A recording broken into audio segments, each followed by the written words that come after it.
Students ਅੱਜ ਅਸੀਂ ਬਹੁਤ ਸਿੰਪਲ ਟੌਪਿਕ ਕਰਨ ਜਾ ਰਹੇ ਹਾਂ translation from your grammar books so ਤੁਸੀਂ ਵੀ ਆਪਣੀਆਂ ਬੁੱਕਸ ਨਾਲ ਖੋਲ ਲਵੋ ਗ੍ਰਾਮਰ ਬੁੱਕਸ ਪੇਜ ਨੰਬਰ 289 ਜਿਹੜੇ ਸੈਂਟੈਂਸਸ ਕਰਨੇ ਅਸੀਂ ਉਹਨਾਂ ਦੇ ਵਿੱਚ ਯੂਜ਼ ਆਫ ਬੀ ਦੀਆਂ ਜਿਹੜੀਆਂ ਫਾਰਮਸ ਨੇ is am are was were ਤਿੰਨ ਫਾਰਮਸ ਪ੍ਰੈਜ਼ੈਂਟ ਦੀਆਂ ਦੋ ਪਾਸਟ ਦੀਆਂ ਇਹਨਾਂ ਦੀ ਯੂਜ਼ ਅਸੀਂ ਕਰਾਂਗੇ ਸਭ ਤੋਂ ਪਹਿਲਾਂ ਫਰਸਟ ਸੈਂਟੈਂਸ ਬੇਟੇ ਇਹਨਾਂ ਚੋਂ ਬਹੁਤ ਸਾਰੇ ਤੁਹਾਨੂੰ ਆਉਂਦੇ ਆ ਬਹੁਤ ਅੱਛੀ ਗੱਲ ਹੈ ਲੇਕਿਨ just for fun we will do this ਉਹ ਮੇਰਾ ਮਿੱਤਰ ਹੈ ਹੀ ਇਜ਼ ਮਾਈ ਫਰੈਂਡ ਮੈਂ ਇੱਕ ਖਿਡਾਰੀ ਹਾਂ ਆਈ ਐਮ ਅ ਪਲੇਅਰ ਤੁਸੀਂ ਠੀਕ ਹੋ ਯੂ ਆਰ ਰਾਈਟ ਉਹ ਚਲਾਕ ਸਨ ਸਟੂਡੈਂਟਸ ਜਿਹੜੇ ਨੇ ਉਹ ਇੱਥੇ ਬਹੁਤ ਭੁਲੇਖਾ ਖਾ ਜਾਂਦੇ ਆ ਇੱਥੇ ਸਨ ਹੈ ਇਹ ਸਨ ਤੋਂ ਪਤਾ ਲੱਗਦਾ ਕਿ ਇਹ ਪਾਸਟ ਪਿਛਲੇ ਸਮੇਂ ਦੀ ਗੱਲ ਹੈ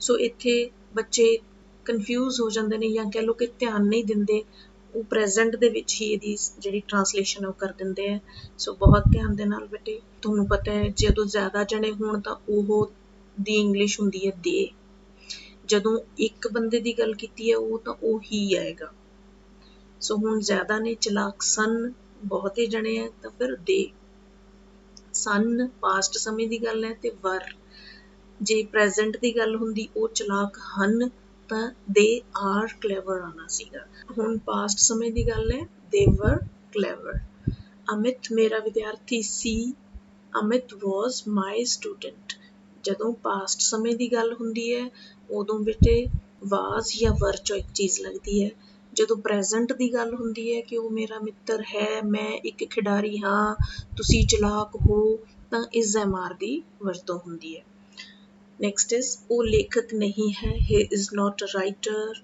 ਸਾਨੂੰ ਜਲਦੀ ਨਹੀਂ ਹੈ ਵੀ ਆਰ ਨਾਟ ਇਨ ਅ ਹਰੀ ਮੈਂ ਨੇਤਾ ਨਹੀਂ ਹਾਂ I am not a leader ਬੇਈਮਾਨ ਨਹੀਂ ਸੀ ਆਈ ਵਾਜ਼ ਨਾਟ dishonest honest ਇਮਾਨਦਾਰ ਉਹਦਾ opposite dishonest I was not dishonest ਬੱਚੇ ਦੁਖੀ ਨਹੀਂ ਸਨ children were not unhappy ਕੀ ਉਹ ਸਾਡਾ ਮਿੱਤਰ ਹੈ ਇਹ ਹੁਣ ਇੰਟੈਰੋਗੇਟਿਵ ਸੈਂਟੈਂਸ ਆ ਗਿਆ ਬੇਟੇ ਕੁਐਸਚਨ ਵਾਲਾ ਵਾਕ ਆ ਗਿਆ ਤਾਂ ਉਹਦੇ ਵਿੱਚ ਜਿਹੜੀਆਂ ਹੁਣ ਹੈਲਪਿੰਗ ਵਰਬਸ ਨੇ is am are ਹੈ ਜਾਂ was were ਹੈ ਉਹ ਸੈਂਟੈਂਸ ਦੇ ਸ਼ੁਰੂ ਦੇ ਵਿੱਚ ਲੱਗਣਗੀਆਂ ਠੀਕ ਹੈ is he your friend ਤੇ ਅਖੀਰ ਦੇ ਵਿੱਚ ਕੁਐਸਚਨ ਮਾਰਕ ਆਏਗਾ ਠੀਕ ਹੈ ਇਹਨਾਂ ਸਾਰੀਆਂ ਚੀਜ਼ਾਂ ਦਾ ਬਹੁਤ ਧਿਆਨ ਦੇ ਨਾਲ ਤੁਸੀਂ ਲਿਖਣ ਲੱਗਿਆ ਲਿਖਣਾ ਇਹਨਾਂ ਨੂੰ ਨੈਕਸਟ ਇਜ਼ ਕੀ ਸ਼ਮਾ ਕੰਜੂਸ ਹੈ is ਸ਼ਮਾ ਅ ਮਾਈਜ਼ਰ ਕੀ ਮਨਜੀਤ ਇਮਾਨਦਾਰ ਹੈ is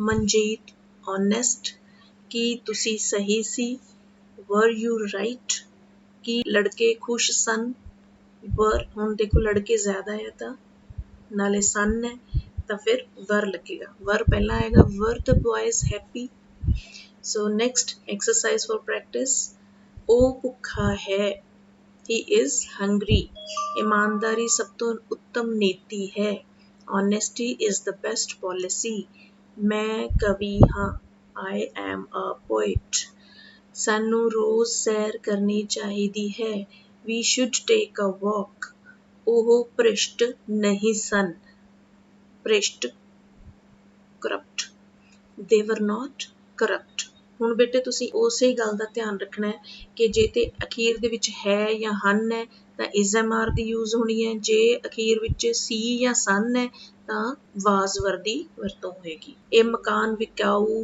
ਨਹੀਂ ਹੈ this house is not for sale ਰਾਜ ਕਿਸਾਨ ਨਹੀਂ ਸੀ ਰਾਜ was not a farmer ਕੀ 10 ਵਜੇ ਹਨ is it 10 o'clock ਕੀ ਤੁਹਾਡੇ ਪਿਤਾ ਜੀ ਬਹੁਤ ਅਮੀਰ ਸਨ was your father rich ਕੀ ਇਹ ਆਮ ਰਸਤਾ ਹੈ is it a thoroughfare ਮੈਂ ਕਿਤਾਬ ਪੜ੍ਹਦਾ ਹਾਂ I read a book so next ਅਸੀਂ ਬੇਟੇ ਹੁਣ ਟ੍ਰਾਂਸਲੇਸ਼ਨ ਕਰਾਂਗੇ 51 to 75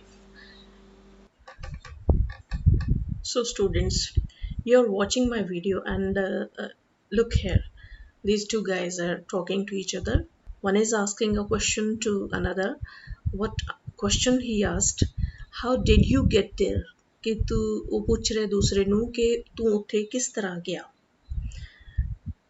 then he answered I went by train, कि मैं ट्रेन ਦੇ ਰਾਹੀਂ ਮੈਂ ਉੱਥੇ ਗਿਆ। ਸੋ ਇਸ ਤਰ੍ਹਾਂ ਬੇਟੇ ਕਨਵਰਸੇਸ਼ਨ ਜਦੋਂ ਹੁੰਦੀ ਹੈ ਇੱਕ ਦੂਸਰੇ ਨਾਲ ਅਸੀਂ ਗੱਲ ਕਰਦੇ ਹਾਂ, you can see where did you go yesterday, then he answered I went to the football match, ਮੈਂ ਫੁੱਟਬਾਲ ਮੈਚ ਤੇ ਗਿਆ ਸੀ। next question she asks did you enjoy it, ਕਿ ਤੂੰ ਇਸ ਦਾ ਆਨੰਦ ਮਾਣਿਆ, ਕਿ ਤੈਨੂੰ ਅੱਛਾ ਲੱਗਿਆ। yes I did, it was great, ਹਾਂ ਮੈਨੂੰ ਬਹੁਤ ਚੰਗਾ ਲੱਗਿਆ, ਮੈਂ ਬਹੁਤ ਆਨੰਦ ਮਾਣਿਆ, ਬਹੁਤ ਵਧੀਆ ਸੀ। who did you meet, ਤੈਨੂੰ ਉੱਥੇ ਕੌਣ ਮਿਲਿਆ। I met lots of friends, ਮੈਨੂੰ ਬਹੁਤ ਸਾਰੇ ਦੋਸਤ ਉੱਥੇ ਮਿਲੇ। so this way we can talk to each other. so our next sentences are from 51. first sentence is ਮਾਤਾ ਜੀ ਨੇ ਚਾਦਰ ਤੈਅ ਨਹੀਂ ਕੀਤੀ। ਤੈਅ ਕਰਨਾ, ਫੋਲਡ ਕਰਨਾ, ਪਿਛਲੇ ਸਮੇਂ ਦੀ ਗੱਲ ਹੈ, ਪਾਸਟ ਦੀ ਗੱਲ ਹੈ ਕਿ ਮੇਰੇ ਮਾਤਾ ਜੀ ਨੇ ਚਾਦਰ ਤੈਅ ਨਹੀਂ ਕੀਤੀ। ਸੋ ਇੱਥੇ ਫਿਰ did not ਲੱਗੇਗਾ, ਨਾਵਾਚਕ ਵਾਕ ਹੋਣ ਕਰਕੇ did not ਲੱਗੇਗਾ। mother did not fold the bed sheet, ਚਾਦਰ ਨੂੰ ਕੀ ਕਵਾਂਗੇ bed sheet। ਕੀ ਉਸਨੇ ਮੇਰਾ ਜ਼ਿਕਰ ਕੀਤਾ, ਇਹ ਵੀ ਪਾਸਟ ਸਮੇਂ ਦੀ ਗੱਲ ਹੈ, ਤਾਂ ਇੰਟੈਰੋਗੇਟਿਵ ਸੈਂਟੈਂਸ ਹੈ ਤਾਂ did ਸੈਂਟੈਂਸ ਤੋਂ ਪਹਿਲਾਂ ਆ ਜਾਏਗਾ did he talk about me। ਸੋ ਇੱਕ ਗੱਲ ਦਾ ਧਿਆਨ ਰੱਖਣਾ ਬੇਟੇ, ਜੇ ਤਾਂ ਨੈਗੇਟਿਵ ਸੈਂਟੈਂਸ ਹੈ ਪਾਸਟ ਵਿੱਚ did not ਲੱਗੇਗਾ ਤੇ ਨਾਲ verb ਦੀ ਫਰਸਟ ਫਾਰਮ ਬੇਸ ਫਾਰਮ ਆ ਜਾਏਗੀ। ਜਦੋਂ ਵੀ did ਲੱਗੇਗਾ ਨਾਲ verb ਦੀ ਬੇਸ ਫਾਰਮ ਆਏਗੀ, ਸੈਕੰਡ ਜਾਂ ਥਰਡ ਫਾਰਮ ਨਹੀਂ ਆਏਗੀ। ਕੀ ਤੁਸੀਂ ਕੱਲ ਉੱਥੇ ਗਏ, ਪਿਛਲੇ ਸਮੇਂ ਦੀ ਗੱਲ ਹੈ। did you go first form, did you go there yesterday, ਉੱਥੇ there yesterday ਪਿਛਲੇ ਕੱਲ। ਕੀ ਮੁੱਖ ਮੰਤਰੀ ਨੇ ਝੰਡਾ ਲਹਿਰਾਇਆ, did the chief minister hoist the flag, ਲਹਿਰਾਉਣਾ ਝੰਡਾ ਲਹਿਰਾਉਣਾ hoist first form। ਕੀ ਤੁਸੀਂ ਉਸ ਤੋਂ ਜੁਰਮਾਨਾ ਨਹੀਂ ਲਿਆ, did you not collect the fine from him। ਕੀ ਖਾਨਸਾਮੇ ਨੇ ਖਾਣਾ ਪਰੋਸਿਆ, did the chef serve the food, serve ਕਰਨਾ ਪਰੋਸਣਾ। ਸੋ ਸਟੂਡੈਂਟਸ ਹੁਣ ਤੱਕ ਅਸੀਂ ਜਿੰਨੇ ਵੀ ਸੈਂਟੈਂਸਸ ਕੀਤੇ ਨੇ ਉਹ ਸਾਰੇ ਜਾਂ ਤਾਂ ਪ੍ਰੈਜ਼ੈਂਟ ਸਮੇਂ ਦੇ ਨਾਲ ਸੰਬੰਧਿਤ ਸੀਗੇ ਜਾਂ ਪਾਸਟ ਸਮੇਂ ਨਾਲ ਸੰਬੰਧਿਤ ਸੀ। ਹੁਣ ਅਸੀਂ ਭਵਿੱਖ ਕਾਲ, ਸਿੰਪਲ ਭਵਿੱਖ ਕਾਲ ਕਰਾਂਗੇ ਜਿਹਦੇ ਵਿੱਚ will shall ਦੇ ਨਾਲ verb ਦੀ ਫਰਸਟ ਫਾਰਮ ਲੱਗੇਗੀ। ਭਵਿੱਖ ਵਿੱਚ ਹੋਣ ਵਾਲੀ ਕਿਸੇ ਵੀ ਘਟਨਾ ਦੇ ਬਾਰੇ ਵਿੱਚ ਇਸ ਦੀ ਵਰਤੋਂ ਹੁੰਦੀ ਹੈ। will shall plus verb the first farm, ਆਏ ਤੇ ਹੋਈ ਦੇ ਨਾਲ shall plus verb ਦੀ ਫਰਸਟ ਫਾਰਮ, ਸੈਕਿੰਡ ਤੇ ਥਰਡ ਪਰਸਨ ਜਾਂ ਸਿੰਗੂਲਰ ਪਲੂਰਲ ਸਾਰਿਆਂ ਨਾਲ will ਦੀ ਵਰਤੋਂ ਹੁੰਦੀ ਹੈ। ਸੈਕਿੰਡ ਥਰਡ ਪਰਸਨਸ ਜਿਹੜੇ he she it you they et cetera. Affirmative simple sentences ਜਿਹੜੇ ਹੁੰਦੇ ਆ ਫਿਊਚਰ ਟੈਂਸ ਦੇ ਵਿੱਚ, ਉਹਨਾਂ ਨੂੰ ਦੇ ਵਿੱਚ ਅਸੀਂ ਕੀ ਕਰੀਦਾ, ਆਏ ਤੇ ਹੋਈ ਦੇ ਨਾਲ will shall verb the first farm ਲੱਗੇਗੀ ਤੇ you they he she it ਉਹਨਾਂ ਸਾਰਿਆਂ ਦੇ ਵਿੱਚ will plus verb the first farm. ਜੇ ਇਹਨਾਂ ਦਾ ਨੈਗੇਟਿਵ ਫਾਰਮ ਬਣਾਉਣੀ ਹੋਵੇ ਤੇ will shall ਦੇ ਨਾਲ not ਲੱਗ ਜਾਏਗਾ, ਨਾਲ verb ਦੀ ਫਰਸਟ ਫਾਰਮ ਆ ਜਾਏਗੀ। ਤੇ ਜੇ ਇੰਟੈਰੋਗੇਟਿਵ ਕਰਨੇ ਹੋਣ, ਕੁਐਸਚਨ ਵਾਲੇ ਵਾਕ ਕਰਨੇ ਹੋਣ ਤਾਂ ਸੈਂਟੈਂਸ ਦੇ ਵਿੱਚ will ਸੈਂਟੈਂਸ ਦੇ ਸ਼ੁਰੂ ਵਿੱਚ ਆ ਜਾਏਗਾ, will ਨੂੰ ਬਾਹਰ ਕੱਢ ਕੇ ਲਿਖਾਂਗੇ। ਫਿਰ ਉਸ ਤੋਂ ਬਾਅਦ ਸਬਜੈਕਟ ਆਏਗਾ, I we you they he she it, ਉਸ ਤੋਂ ਬਾਅਦ ਵਿੱਚ verb ਦੀ ਫਰਸਟ ਫਾਰਮ ਆਏਗੀ। ਜਨਰਲੀ ਕੀ ਹੁੰਦਾ ਹੈ ਕਿ ਸਬਜੈਕਟ ਦੇ ਨਾਲ ਪਹਿਲਾਂ ਸਬਜੈਕਟ ਆਉਂਦਾ ਹੈ, ਫਿਰ will shall ਆਉਂਦਾ ਹੈ, ਫਿਰ ਅੱਗੋਂ ਜੇ ਨੈਗੇਟਿਵ ਹੈ ਤਾਂ not ਲੱਗਣਾ, ਫਿਰ verb ਦੀ ਫਰਸਟ ਫਾਰਮ ਲੱਗਦੀ ਹੈ। ਲੇਕਿਨ ਜਿਹੜੇ ਕੁਐਸਚਨ ਵਾਲੇ ਵਾਕ ਹੈ ਉਹਨਾਂ ਵਿੱਚ will shall ਜਿਹੜੇ ਉਹ ਸੈਂਟੈਂਸ ਤੋਂ ਪਹਿਲਾਂ ਲੱਗਦੇ ਆ, ਬਾਹਰ ਲੱਗਦੇ ਆ ਸਭ ਤੋਂ ਪਹਿਲਾਂ, ਉਸ ਤੋਂ ਬਾਅਦ ਸਬਜੈਕਟ ਹੈ ਉਹ ਹੁੰਦਾ, ਫਿਰ verb ਦੀ ਫਰਸਟ ਫਾਰਮ ਹੁੰਦੀ ਹੈ। ਸੋ ਇਹਨਾਂ ਦੀ ਅਸੀਂ ਪ੍ਰੈਕਟਿਸ ਕਰਾਂਗੇ। ਮਹਿਮਾਨ ਰੋਟੀ ਘਰ ਹੀ ਖਾਣਗੇ, the guests will take, will plus verb the first farm, will take food at home only, ਘਰ ਹੀ। at home ਵੀ ਲੱਗ ਸਕਦਾ ਸੀ ਇਕੱਲਾ, ਘਰ ਖਾਣਗੇ, ਜੇ ਘਰ ਹੀ ਖਾਣਗੇ home only, ਘਰ ਹੀ ਖਾਣਗੇ, right। so subject plus will plus verb the first form plus object and other things। ਉਹ ਮੰਗਲਵਾਰ ਤੱਕ ਕੰਮ ਖਤਮ ਕਰ ਲਵੇਗਾ, he will complete the work by Tuesday. ਮੇਰੇ ਪਿਤਾ ਜੀ ਮੇਰਾ ਕਰਜ਼ਾ ਚੁਕਾਉਣਗੇ। My father will pay off my debt. Pay off ਚੁਕਾਉਣਾ, OFF, ਮਾਈ ਡੈਟ ਕਰਜ਼ਾ। ਉਹ ਜ਼ਰੂਰ ਤੁਹਾਨੂੰ ਧੋਖਾ ਦੇਵੇਗੀ। She will definitely, ਜ਼ਰੂਰ, definitely ਜ਼ਰੂਰ। She will definitely deceive you, ਧੋਖਾ, deceive। ਪਹਿਲਵਾਨ ਕੁਸ਼ਤੀ ਜਿੱਤ ਲਵੇਗਾ। The wrestler will win the fight, bout। ਸੋ ਅਸੀਂ ਇਹਦੀ ਫਾਰਮੇਸ਼ਨ ਦੇਖੀ। ਇਹਦੇ ਵਿੱਚ ਅਸੀਂ ਕੀ ਦੇਖਿਆ ਕਿ subject plus will plus verb the first farm plus object ਲੱਗਿਆ। I will travel around the world। ਜੇ ਨੈਗੇਟਿਵ ਹੈ, subject plus will plus note ਲੱਗ ਗਿਆ plus verb the first farm plus object. I will not travel around the world। ਇਸੇ sentence ਦਾ negative ਬਣਾਇਆ। ਜੇ ਇੰਟੈਰੋਗੇਟਿਵ ਬਣਾਇਆ ਇਸੇ ਸੈਂਟੈਂਸ ਦਾ ਤਾਂ will ਜਿਹੜਾ ਉਹ ਪਹਿਲਾਂ ਆਏਗਾ। will plus subject plus verb the first farm plus object ਤੇ ਐਂਡ ਵਿੱਚ question mark। This is also very important thing to note down। This is a part of your learning। So question mark ਜਿਹੜਾ ਉਹ ਜੇ ਅਗਰ ਇੰਟੈਰੋਗੇਟਿਵ sentence ਹੈ ਉਹਦਾ ਪਤਾ ਹੀ ਇੰਟੈਰੋਗੇਟਿਵ sign ਤੋਂ ਹੀ ਲੱਗਦਾ ਹੈ। ਸੋ ਇਹ ਮਸਟ ਹੈ, ਇਸਨੂੰ ਪਾਉਣਾ ਜ਼ਰੂਰੀ ਹੈ। Will I not travel around the world? Question mark। ਮੈਂ ਤੁਹਾਨੂੰ ਨਿਰਾਸ਼ ਨਹੀਂ ਕਰਾਂਗਾ। I will not disappoint you। ਅਸੀਂ ਤੁਹਾਡੀ ਸ਼ਿਕਾਇਤ ਨਹੀਂ ਕਰਾਂਗੇ। We won't complain against you। Complaint ਕਰਨਾ, ਸ਼ਿਕਾਇਤ ਕਰਨਾ। We want ਇੱਥੇ ਬੇਟੇ will not the short form ਹੈ। ਕੰਮ ਵਾਲੀ ਬਰਤਨ ਨਹੀਂ ਧੋਵੇਗੀ। The maid will not wash the utensils। maid ਕੰਮ ਵਾਲੀ, utensils ਬਰਤਨ। ਅਸੀਂ ਆਪਣਾ ਚੌਗਿਰਦਾ ਸਾਫ਼ ਰੱਖਾਂਗੇ। We shall keep our surroundings clean। ਚੌਗਿਰਦਾ, ਵਾਤਾਵਰਨ, surroundings। ਵਿਦਿਆਰਥੀ ਆਪਣੀ ਜਮਾਤ ਵਿੱਚ ਗੰਦ ਨਹੀਂ ਪਾਉਣਗੇ। The students will not litter the class। ਗੰਦ ਪਾਉਣਾ, litter। ਗੰਦ ਨਹੀਂ ਪਾਉਣਗੇ, will not litter। So next, look at this picture। This nurse is saying, I will inject the vaccine। He is answering, I won't let you। Next we will move ਕਿ ਤੁਸੀਂ ਕੱਲ interview ਵਿੱਚ ਹਾਜ਼ਰ ਹੋਵੋਗੇ। Interrogative sentence ਹੈ future form ਦੇ ਵਿੱਚ। Will you appear for the interview tomorrow? Will you, will sentence ਤੋਂ ਪਹਿਲਾਂ ਆ ਗਿਆ ਕਿਉਂਕਿ ਇੰਟੈਰੋਗੇਟਿਵ ਹੈ ਔਰ ਐਂਡ ਵਿੱਚ ਇੰਟੈਰੋਗੇਟਿਵ ਦਾ ਸਾਈਨ ਆ ਜਾਏਗਾ। ਇਹ ਸਾਰੀਆਂ ਚੀਜ਼ਾਂ ਦਾ ਤੁਸੀਂ ਧਿਆਨ ਰੱਖਣਾ ਹੈ। Will you appear for the interview tomorrow? Question mark। ਕੀ ਅਸੀਂ ਇਸ ਸਾਲ ਪਹਾੜਾਂ ਤੇ ਜਾਵਾਂਗੇ? Shall we go to the mountains this year? ਵੀ ਦੇ ਨਾਲ shall ਹੈ, shall ਬਾਹਰ ਆ ਗਿਆ।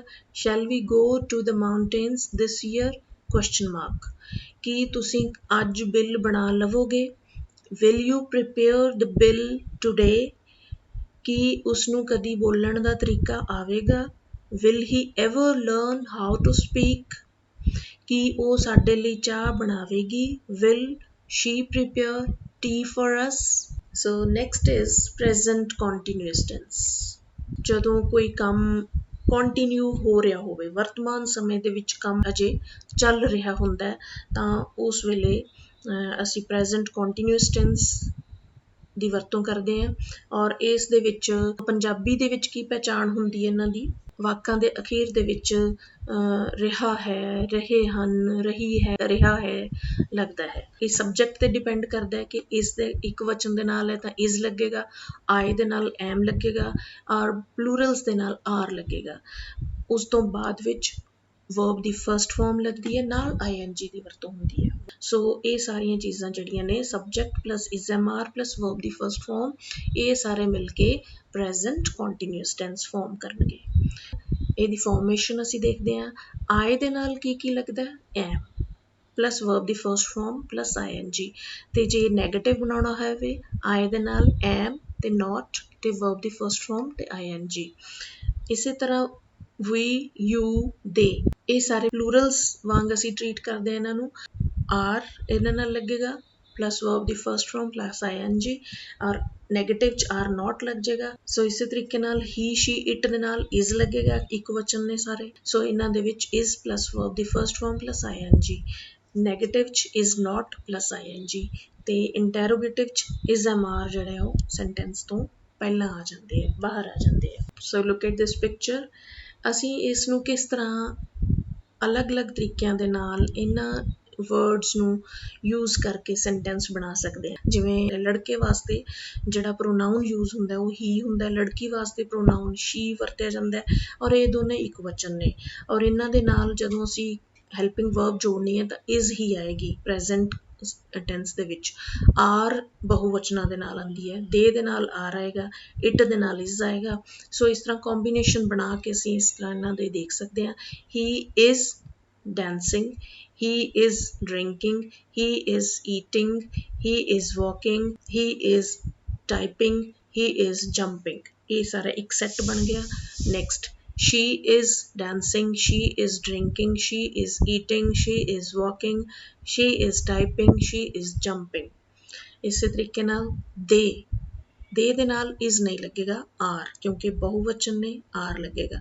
They are ਡੈਂਸਿੰਗ। ਸੋ ਇਸੇ ਤਰ੍ਹਾਂ ਅਸੀਂ ਸਾਰੇ ਇਹਨਾਂ ਦੇ ਨਾਲ ਅਸੀਂ ਕੰਬੀਨੇਸ਼ਨ ਬਣਾ ਸਕਦੇ ਹਾਂ।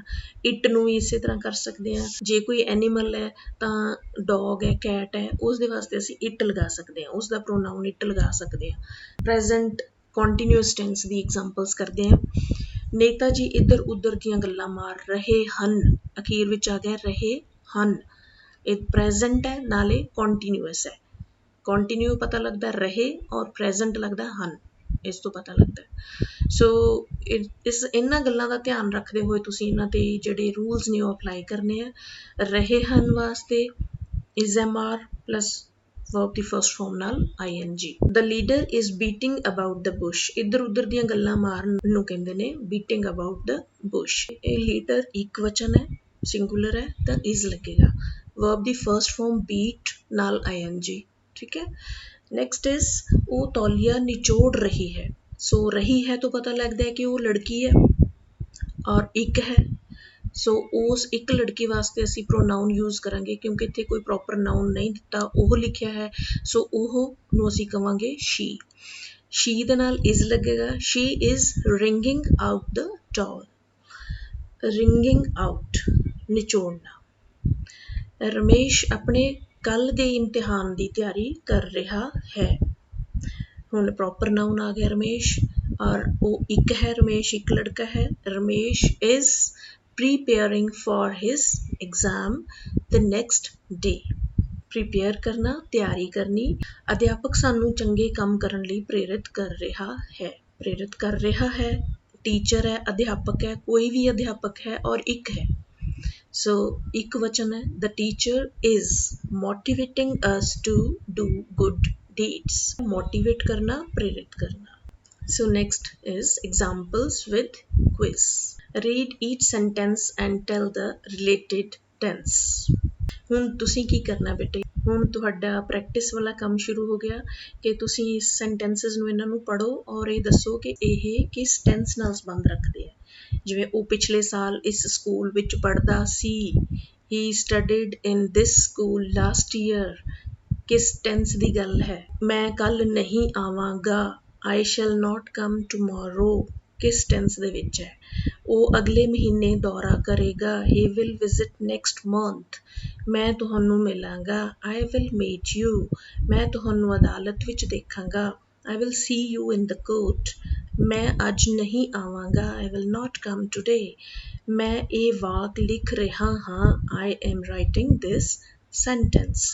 So students, ਤੁਸੀਂ ਇਹਨਾਂ ਤੋਂ ਇਹ ਗੈਸ ਕਰਨਾ ਹੈ ਕਿ ਇਹ ਕਿਸ ਟੈਂਸ ਦੇ ਵਿੱਚ ਇਹ ਸੈਂਟੈਂਸਸ ਲਿਖੇ ਗਏ ਹੈ। Hope you enjoyed learning। Stay safe, stay healthy। Do practice ਕਰੋ ਇਹਨਾਂ ਦੀ ਤਾਂ ਕਿ ਹੋਰ ਜ਼ਿਆਦਾ ਤੁਹਾਨੂੰ ਇਹਦੀ ਕਲੈਰਿਟੀ ਹੋ ਜਾਏ। ਤੁਹਾਡੇ ਕੋਲ ਜੋ ਵੀ ਤੁਹਾਡੀਆਂ ਬੁੱਕਸ ਨੇ, ਟੈਕਸਟ ਬੁੱਕਸ ਨੇ ਜਾਂ ਗ੍ਰਾਮਰ ਬੁੱਕਸ ਨੇ, ਉਹਨਾਂ ਨੂੰ ਪੜ੍ਹੋ, ਬਾਰ-ਬਾਰ ਰੀਡ ਕਰੋ ਔਰ ਨੋਟਿਸ ਕਰੋ ਕਿ ਕਿਸ ਟੈਂਸ ਦੇ ਵਿੱਚ ਗੱਲਬਾਤ ਲਿਖੀ ਗਈ ਹੈ। ਆਈਡੈਂਟੀਫਾਈ, ਪਹਿਚਾਣ ਕਰਨ ਦੀ ਕੋਸ਼ਿਸ਼ ਕਰੋ। ਰਾਈਟ। Thank you.